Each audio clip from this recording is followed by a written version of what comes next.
How to check contacts location on iPhone.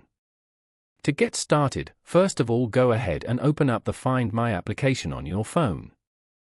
The Find My app is a powerful tool that helps locate lost or misplaced Apple devices, AirTags, and even allows users to share their location with friends and family.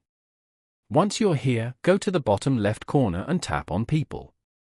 Over here, you can view all the people who can see your location. Tap on anyone from here.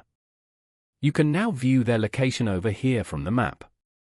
You can also view this person's contact, location, notifications, and other settings.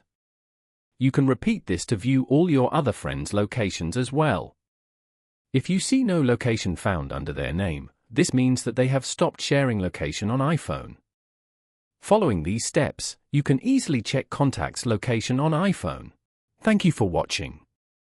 Please leave a like if this tutorial helped you, or leave a comment below if you have any questions related to the video.